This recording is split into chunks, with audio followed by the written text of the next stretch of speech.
the Adoptive Mom Podcast. Adoption may look different for each family, but we need solidarity from other crazy people who took this leap. And that is what we do here. We encourage, we build up, we share the wins and losses. We lean on each other, and we get through this together. Thanks for joining us.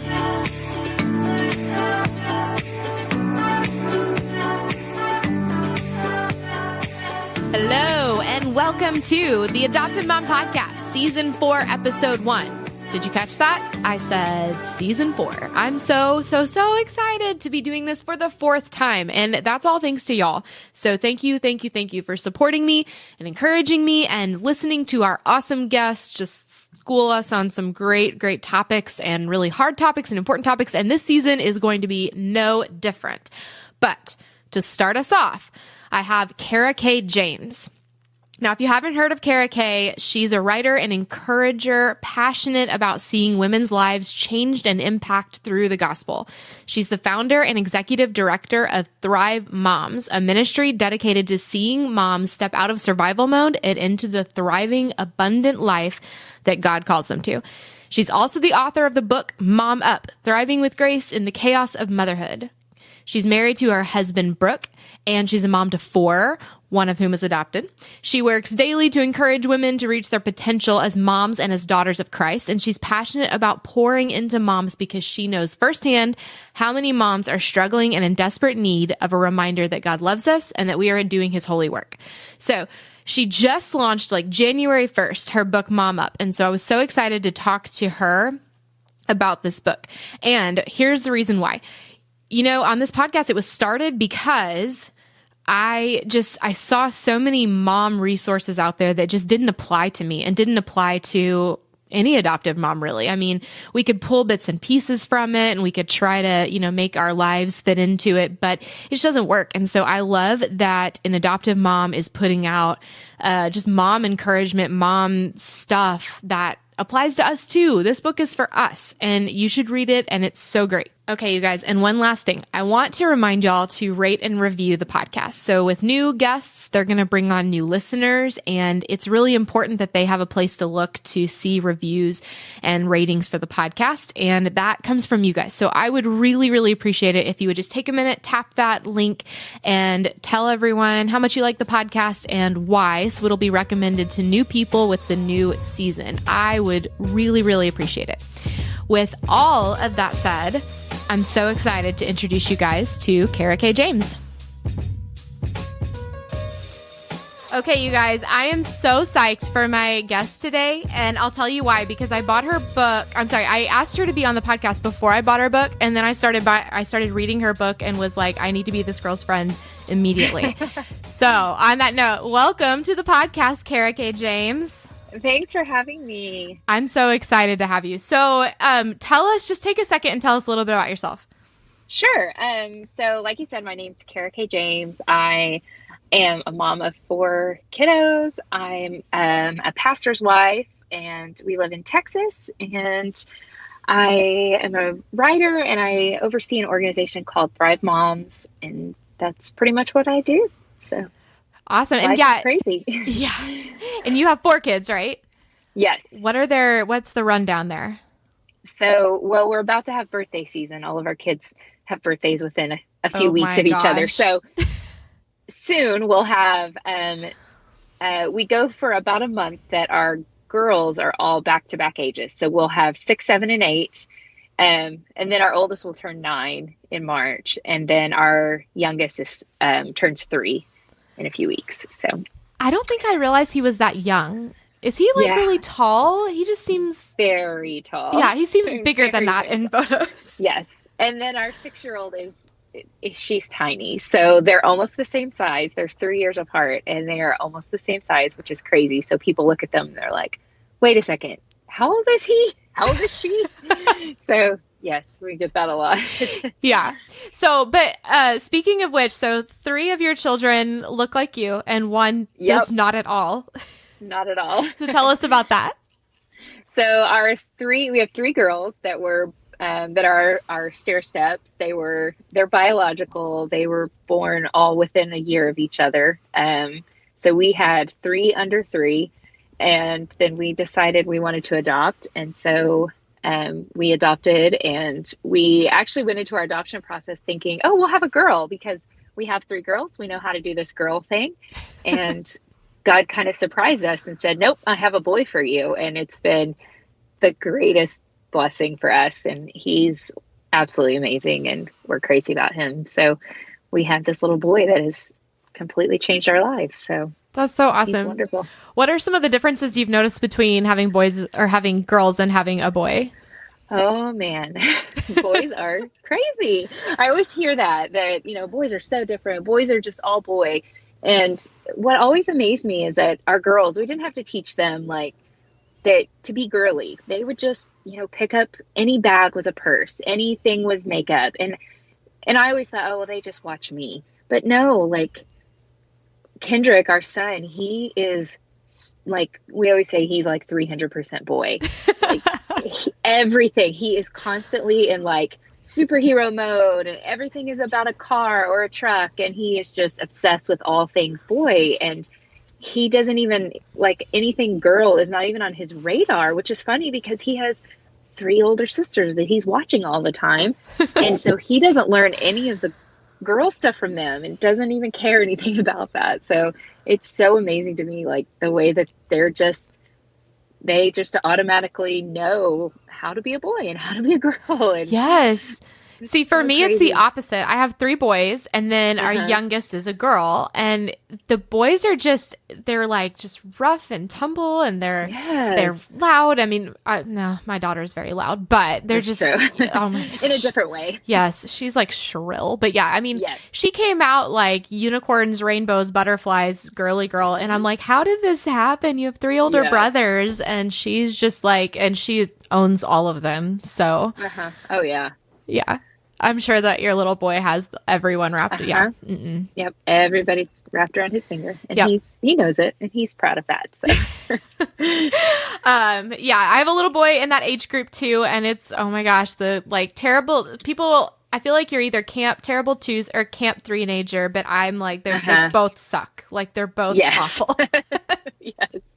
They both have their major challenges. So, but they're so like, I always say that, I mean, it's so hard having a toddler, but it is so hysterical having a toddler. Like I wouldn't change it for anything. And I'm so glad I get to experience this stage, even though he drives me absolutely insane with, you know, the temper tantrums and, you know, just being so stubborn, but just the things that come out of their mouths and the things that they do is so funny, and it just makes it so worth it at this stage. Yes. So, no, I agree. It's hilarious.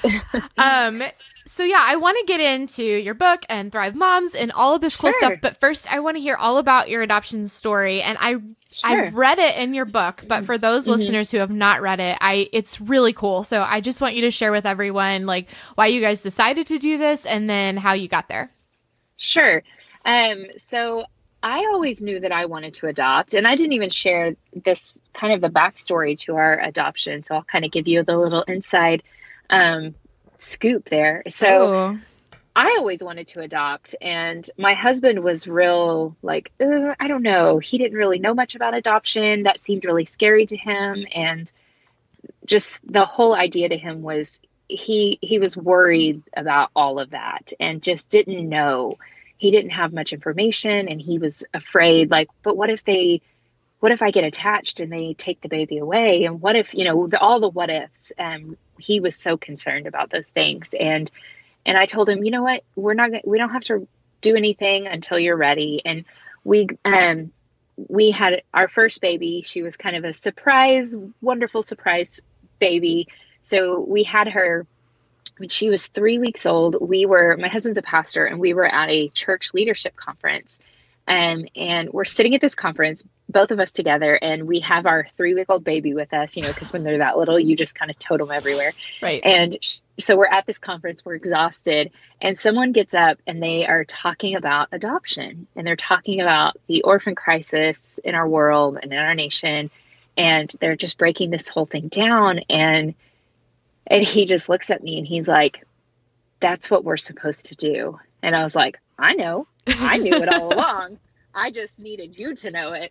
And so when we had this 3-week-old baby, my husband's like, all right, so we're supposed to adopt. And I was like, right now? I don't know if I'm ready for that. And so we started like looking into international adoption at that point, because we realized, okay, this is going to be a really long process. So we started doing all the research, and we assumed we would do like an international adoption. And so we started doing paperwork and all those things, and ended up getting pregnant again and again. And so, like I said, we had 3 babies in less than 3 years. Yep. So life kept happening, and we had some job changes. We moved across the country.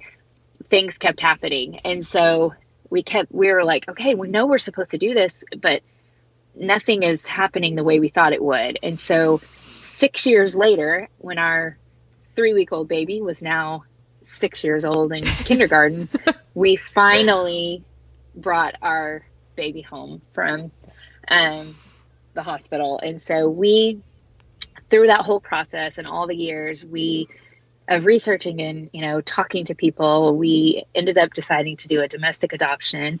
And so we adopted our son. He was a newborn baby. And so we got to meet his birth family in the hospital, which was a wonderful, just heartbreaking experience. And then we got to bring him home when he was 3 days old from the hospital. And so he's been with us ever since. And it's been the most amazing and challenging and wonderful thing of our lives. And I wouldn't change it for anything. And so, I mean, it definitely wasn't the way that we thought it would look when we set out and, almost 10 years ago and said, okay, we're going to adopt. And then it took us 6 years, and then, took another 1.5 years to actually bring a baby home. And so it was a long, long process. And all that time, now we're to the point that we realize and know we were waiting for that specific child, because I cannot imagine any other child in our family but our son. And I know every other adoptive parent understands that. And my husband always says that, like, can you imagine any other child? Like, he is our son. He is the child that was supposed to come home to us. And all those years of waiting and waiting, the timing just ended up being so perfect. And it was so God ordained, because we were waiting for that baby. And we're so thankful that we did. Yeah. So is it an open adoption or a closed adoption? Basically a closed adoption.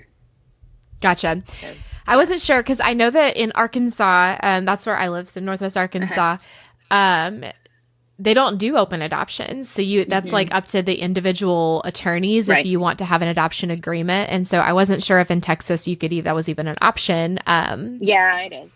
Gotcha.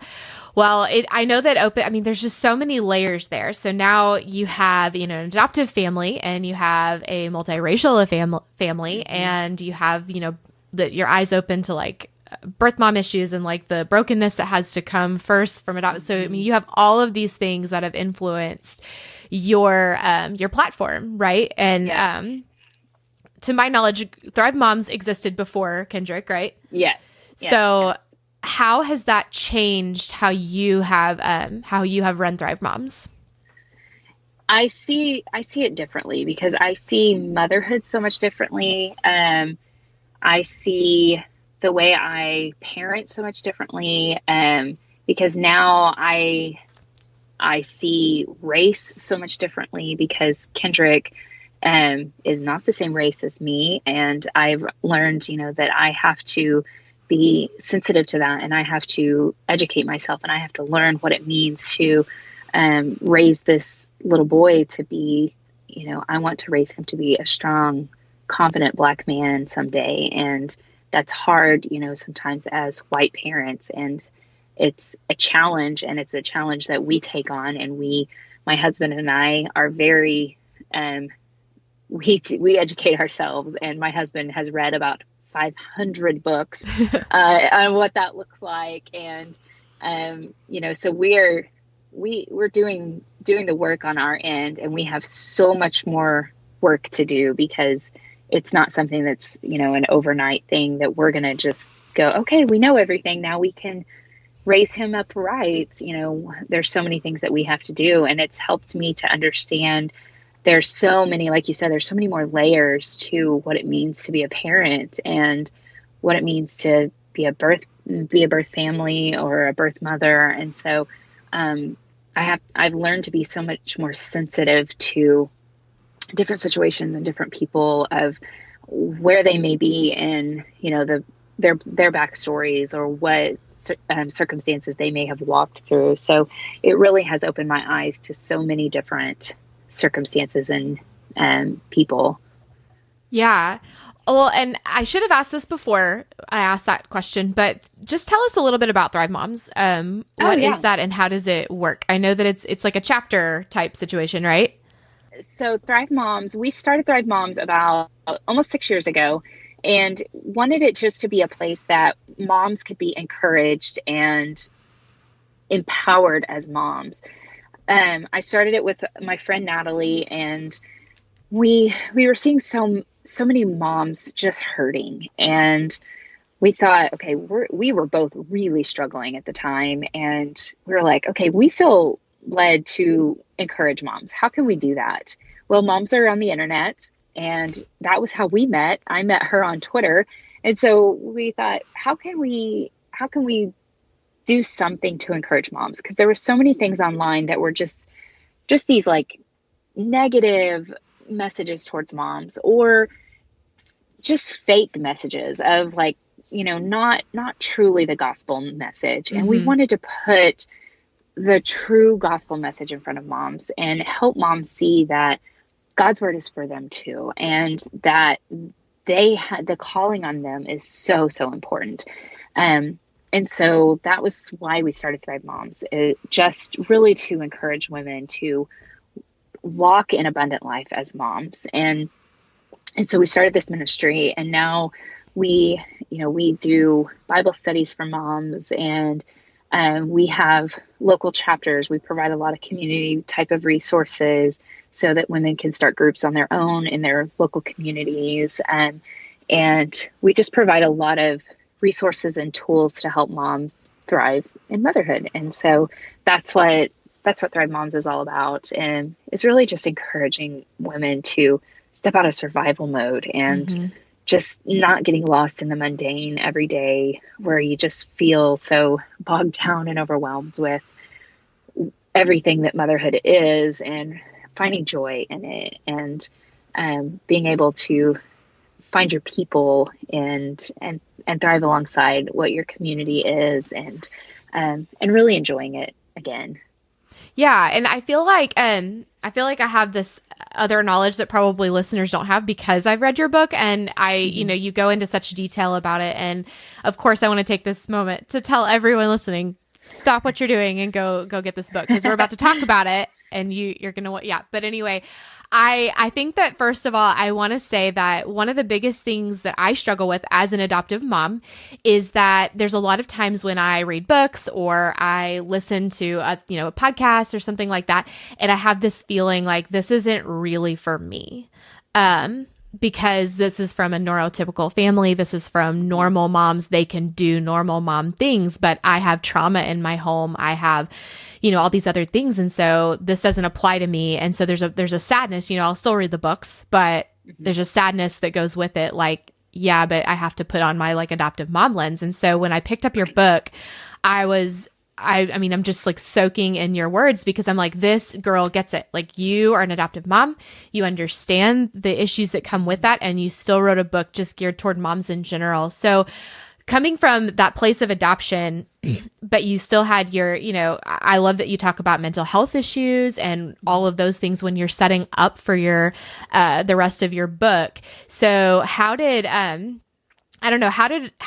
your motherhood change when you adopted? I know that we've already talked a little bit about just your outlook on, racial issues and stuff like that, but how did that influence the way that you wrote your book, and that you said, not all motherhood can look the same?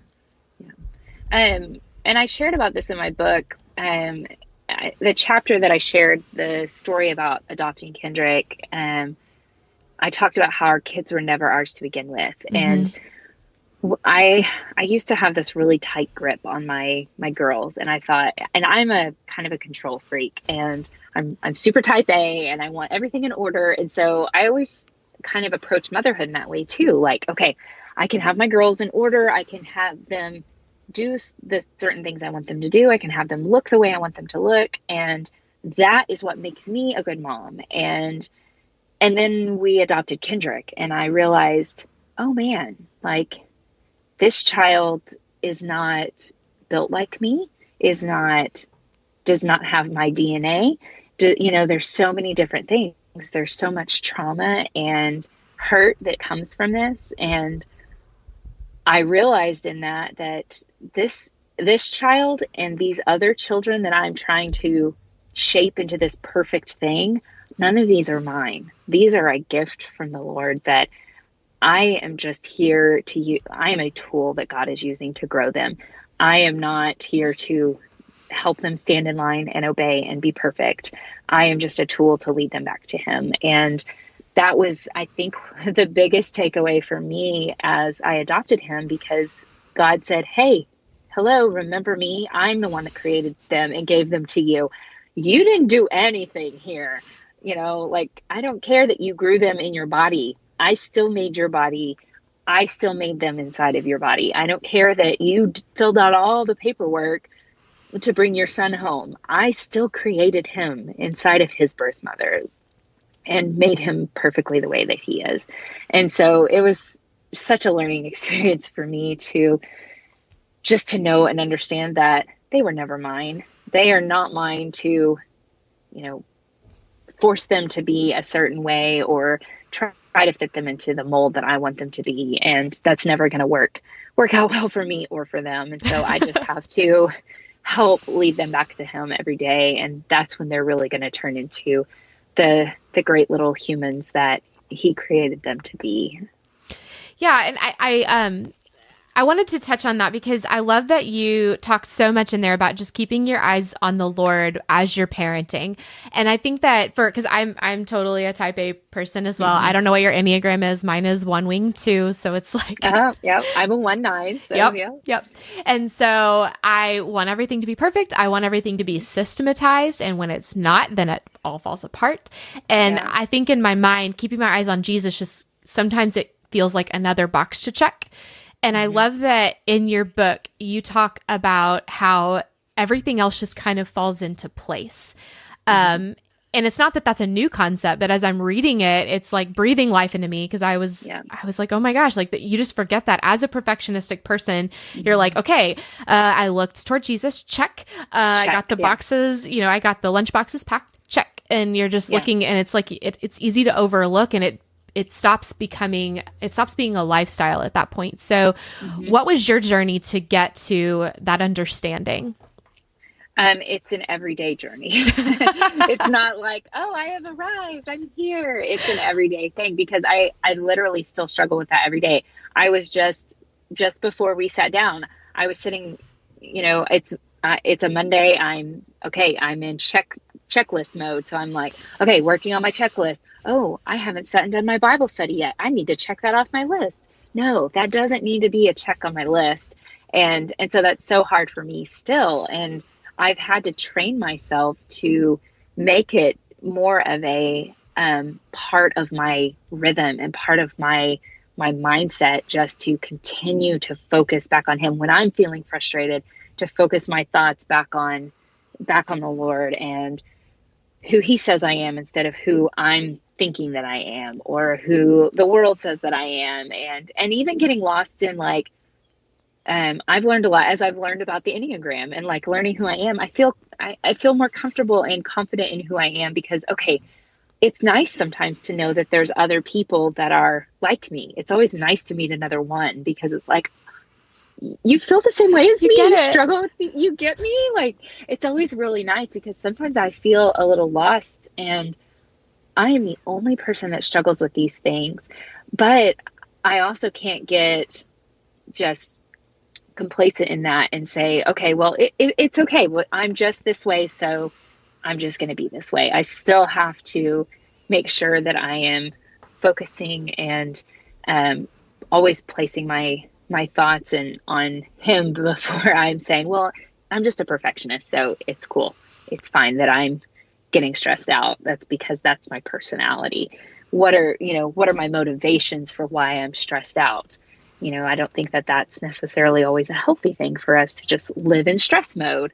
And so if we are continuing to focus on living just in this mindset of being healthy and keeping our mind renewed and refreshed in him, and it doesn't have to look like a check mark, because if we are continuing every day in every moment to live in that renewed sense of staying connected to him, there's no box for that, because it's an ongoing thing. And so there's nothing for us to check. And so that should be so refreshing for us to know that we don't need to check a box, because this is like an ongoing box that is a never ending thing that we can't ever check.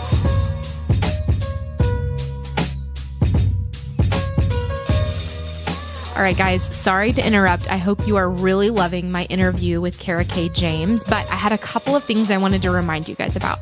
So first of all, I want to make sure you're on my email list. I send out an email every Monday morning. It has the link to the new episode. It has a little bit of information. It has different links to listen, and it has a little note for me and some photos and links and resources that are applicable for that week. So it's a really great resource. And a lot of times I give stuff away. I'm just saying. So go to theadoptivemompodcast.com/email and sign up. Also, this season, I am bringing with me an adoptive mom Facebook group. So it's been up and running for a little bit. And if you're a part of that, I'm so, so excited and appreciative of you for participating and joining in other women who are listeners of the show and who just need encouragement and support from each other. But we have a lot of great conversations on there.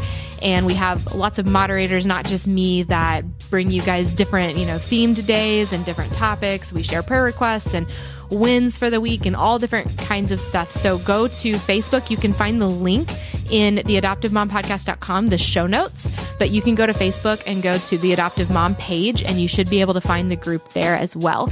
I would love to have you as a part of that. Okay, let's get back to Kara-Kae.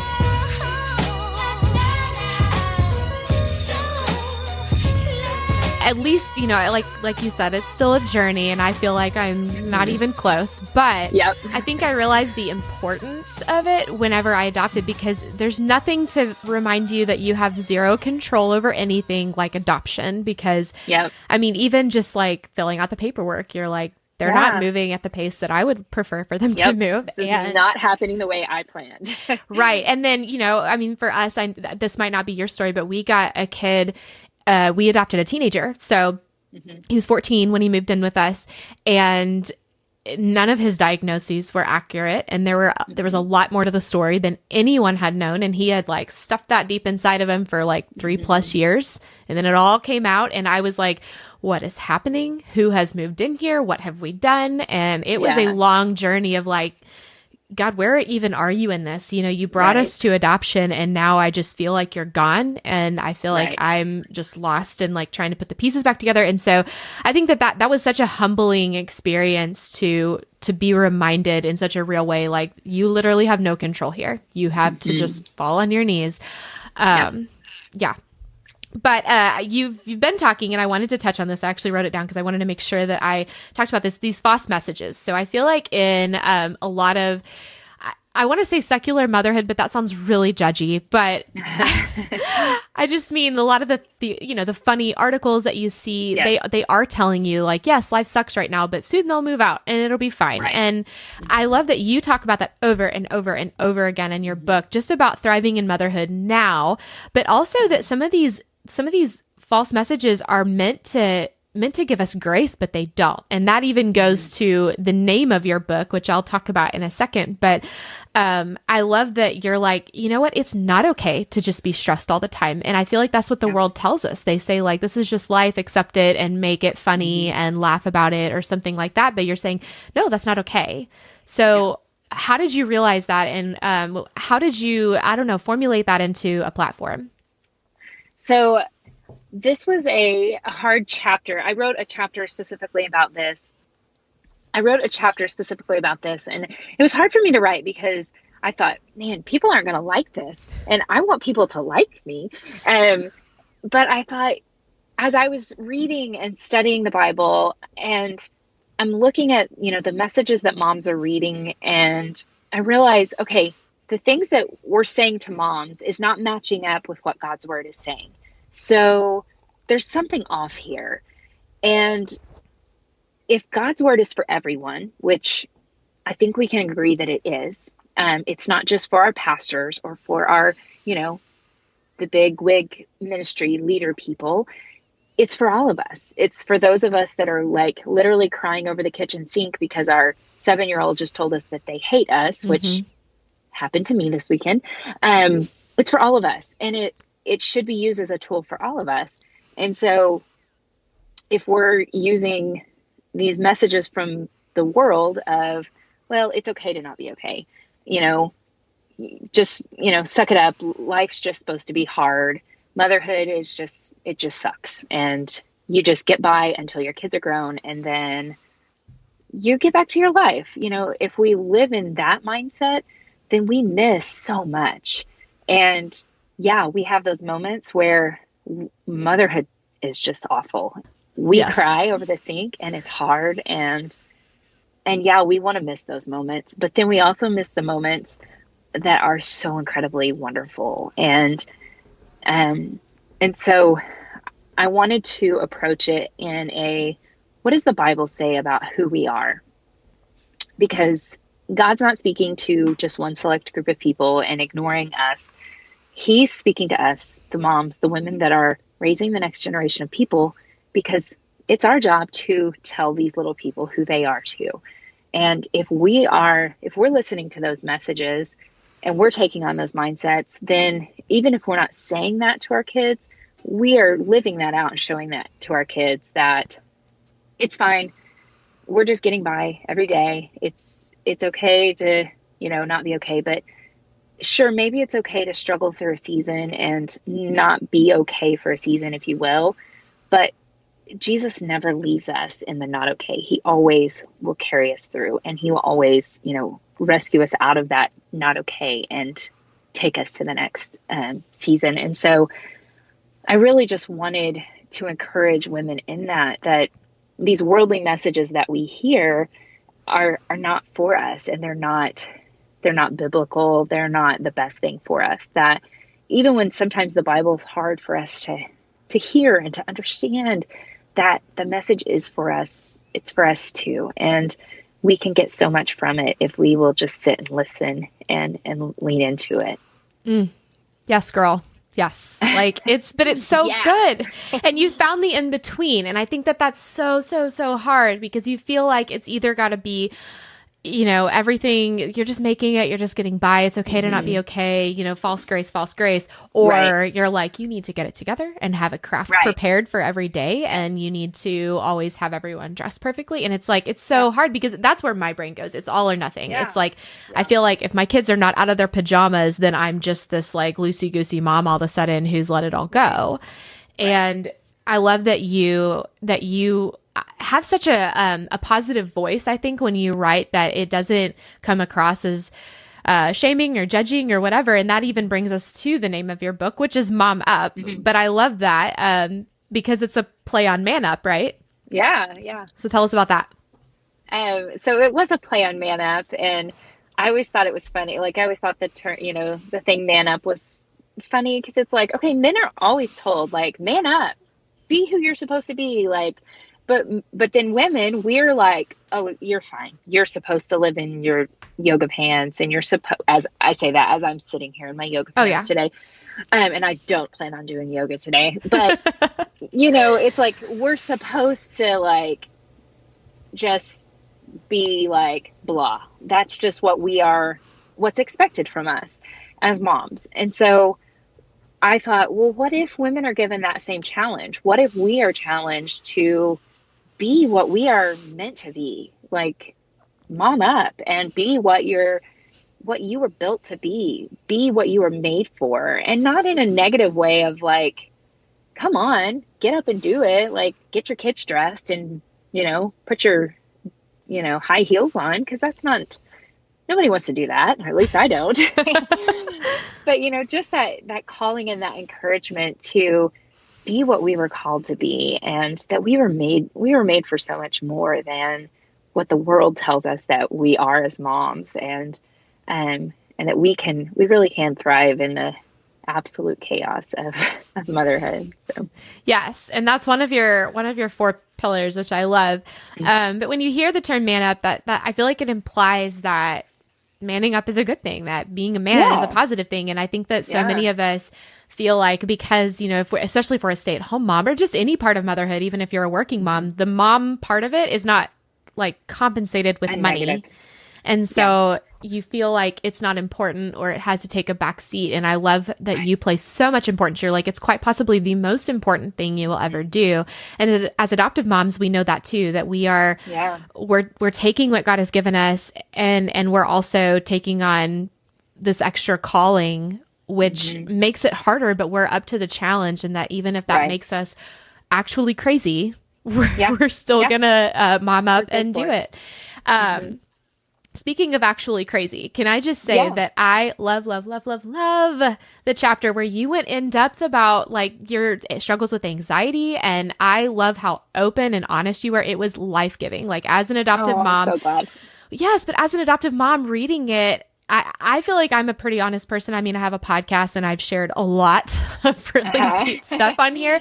I'm definitely pretty open, but I love reading other people who are as well, where you're like, I threw a sippy cup against the wall because guilty, like so guilty. And people just don't talk about stuff like that. So like, I don't know, what led you to, did you just feel like someone needs to hear this, or are you like me where you just can't hold it in?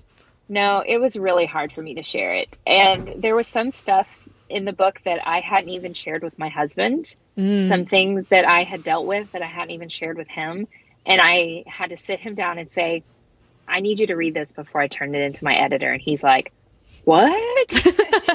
and so I was like, I need you to know this. I need you to know that I struggled with this, even though I was pretty open with him, like during my struggles with postpartum anxiety and depression and all of that. There were still things that I held in so tightly that I was worried about talking about. And that all happened, gosh, it's been 6 years now since I walked through that. And I have talked to so many women since that who are walking through, some kind of anxiety or depression, and walking through these things with them.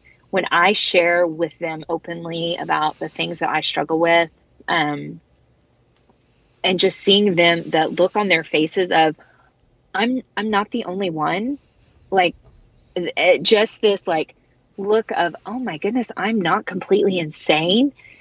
It is just amazing to me, because in the moment when it was me, I felt completely alone. I felt like I was the only person in the world that had ever felt this way.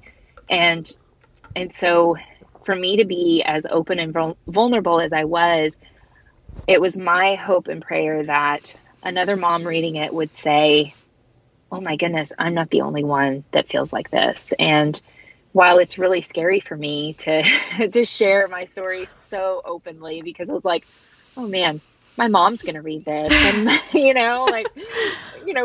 what are people going to think of me? There's always those like worries, but it's more of, I hope that this impacts and changes some women's lives, and I hope that it helps them know that whatever they're struggling with, that they can walk through it and they can get through it, because hopefully it's just for a season for them. No matter what that season may look like, it may be 10 years, it may be, 10 days, whatever that season looks like for them, that God's with them every step of the way, and He will take them through that, and they're not alone, because I never dreamed I would be the one that would struggle with something like that. I never struggled with any kind of anxiety or worry. I always looked at people who worried and I was like, what is wrong with you? Like, why do you worry about things? And then when I walked through it myself, I was like, oh, I get it. I get it now. It makes more sense. And so it's really just my hope that somebody else can read it and say, okay, I don't feel so alone now. Yes. And I know that you said that I think it's your oldest daughter, right? That she has a lot of the same tendencies as you. And I have my older one, well, the teen is kind of a like separate thing. And then we have the three littles. And my oldest, he's like a carbon copy of me. Yes. And I see that in him. I see the worry and I see the stress. And I think to myself, like, I don't want to pass these things on. I take anxiety medication, but I don't want him to have to do that. And it's so hard. So how do you parent her differently? Just knowing what you've been through. Are you honest with her or? Yeah, I am. So my oldest she's in third grade this year, and in third grade in Texas, they do lots of state testing, which I don't know if that's like a normal thing in most states, but so there's a big focus on like state testing. And so which I was always a really bad test taker. And so I would always like study so hard because I struggled to take tests. And I don't know if it was like I had test anxiety that I would sit down and, look at the test and be like, I forgot everything I know. But so I see some of those things in her that she'll second guess herself a lot. And, those like kind of things that I see in her, I'm like, oh yeah, I remember that. And so I'm just really I'm really honest with her. Hey, I know exactly how you feel. This is what I struggled with when I was your age. And this is how I, overcame that. And I've even seen her, kind of overcome some of those things.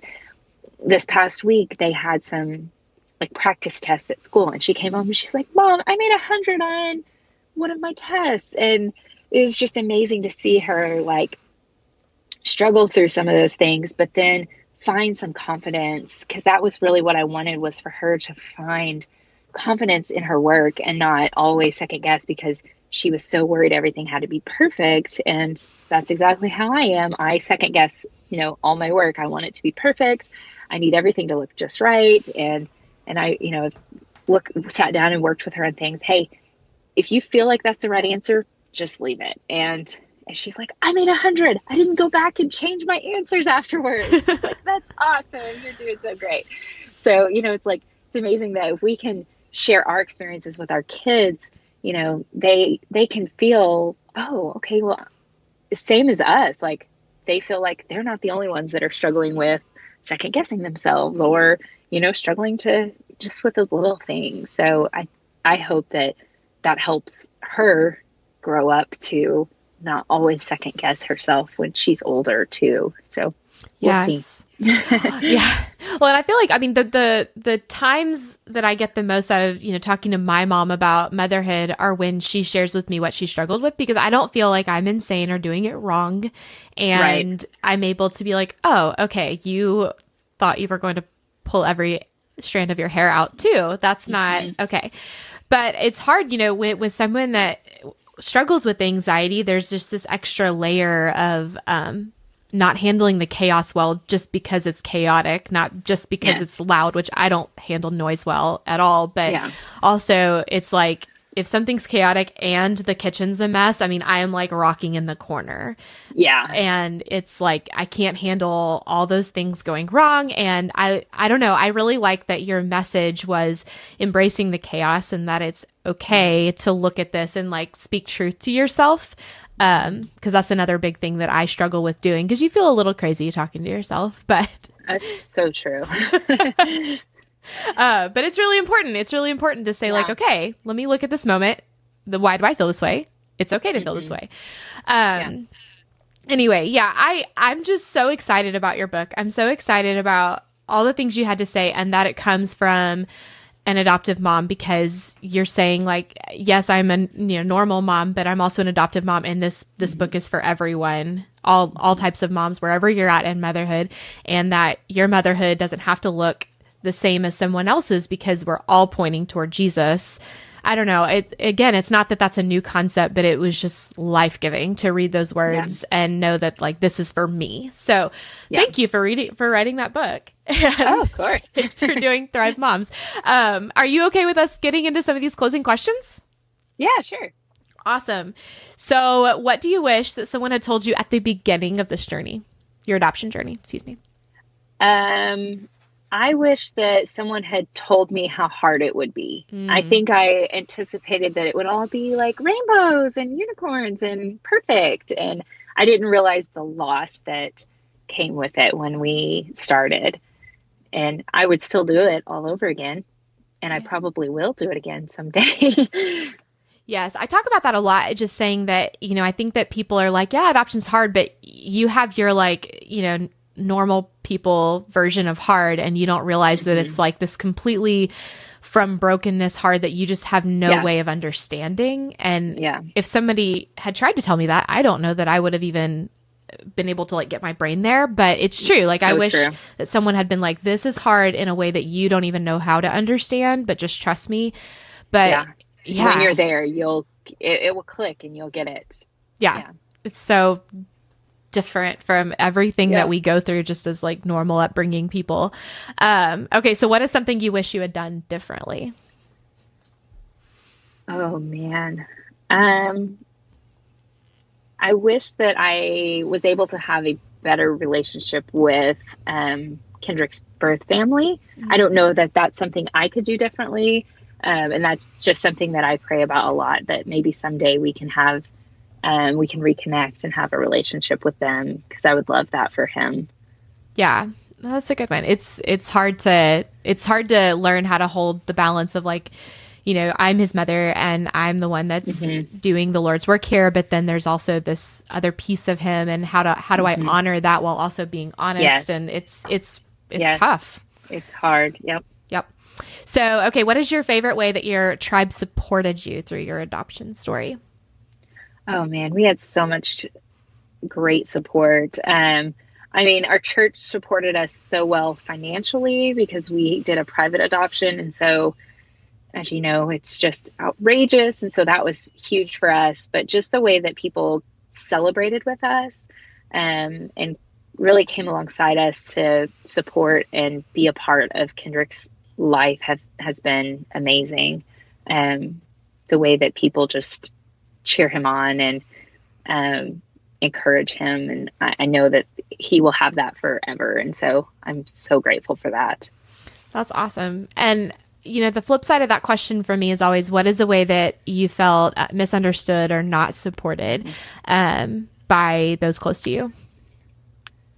I think most people don't really understand the loss, like we talked about, that I didn't understand it. And so most people don't either. And that most people just assume, the birth family is bad, or, they assume all this negative and don't really see the humanity side of it. And I always try to shine such a good positive light on that side of adoption, because there's such a huge loss and hurt that comes from these families or these women who have chosen life for their children, and it's such a brave and amazing choice that they've made.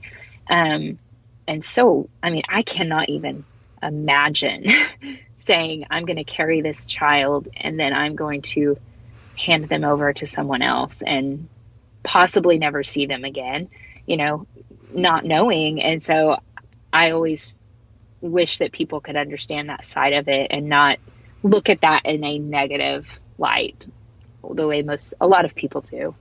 Yes. And that's such a journey as adoptive moms to get to that understanding, and then have to then turn and educate other people on it, because it's so complicated. But yeah, absolutely. So what is your favorite adoption resource? And I have to say, besides your book, because so true. Goodness. I think that other families have been some of my favorite resource. Just meeting other adoptive families and being able to hear their stories and connect with them has been just some of my favorite things. To be able to learn from them. I know that's not necessarily a resource, if you will, but being able to hear it, just that whole "you're not alone" thing is just so comforting. And although your son is older, so it's probably great for him to know that he's not alone. But Kendrick's young now. He doesn't even get the fact that he's only 3. He doesn't get that he's adopted yet, but we'll be getting there soon. And I want him to have those friends that he can talk to, and that he can have those, those conversations with, that he can have community with, that get it, that he can, because he may not always feel comfortable coming to us with things. And I want him to have community around him that he can go to if he's struggling with something and he wants to just talk something out with his friend that was also adopted. Mm-hmm. I think that's really just an important thing for them to have as well. Yeah. And one of our 3 littles is adopted too. So he's actually just turned 3 in October. So he's similar to Kendrick's age. He was sandwiched, right? So we have a 4-year-old and then we have a 2-year-old, and they're 16 months apart. And I was 15 weeks pregnant with my daughter. And then someone called us and was like, oh, hey, we have a baby. He was actually he was the half brother of our teen. And so we literally had a baby dropped on our doorstep a week later. Wow. And so now we have triplets. I do. That's how my girls are basically. So I get it. I do understand though, trying to speak positivity about adoption. We always celebrate Forever Day, and he's white. So unless we tell him, he wouldn't theoretically know. Right. But just talking about they have a little boy who has a Forever Day too. And just, even though he's too young to understand, just being able to, to start using those words in a positive light while he's young, so that he never knows the difference. Yes. I love it. And you would be surprised how many people say that in the answer to that question, just that other families or other adoptive moms are their favorite resource. And I love that. I love the community aspect of adoption. Okay. And then last one, what is your biggest piece of advice or encouragement to adoptive families, if you had to just sum it all up? Well, to adoptive families, I would say anybody, when I'm talking about adoption, I always say do it or support someone that is. Mm-hmm. But to adoptive families, I would just say, gosh, you're doing a great job. Keep it up, because it's hard, and just do the hard work, and we all get it. And if you're struggling, reach out to somebody that gets it. And that's why it's so great to have a community of people that understand and that have been there and that are there, because we all get it. We all get the hurt and the sometimes the frustration and the all the things that come with it. And so it's wonderful and hard and glorious. I love it. Okay, so where can we, there's so many these so where can we find you on social media? Sure. So I'm on social media, mostly on Instagram and Facebook, Kara-Kae James, on both. I'm on Twitter also, no dot. And then you can also follow Thrive Moms, and that's just at Thrive Moms on Instagram and Facebook. And how can we be a part of Thrive Moms? You can, obviously just follow on social media. And then we also just launched a Facebook community group if you want to dive in a little deeper and connect with people more. And we are actually going through the book Mom Up right now as an online book club. And then we'll just have a great place there to connect with other people. What a cool thing that they get to do a book club with the author. Yeah. It's fun.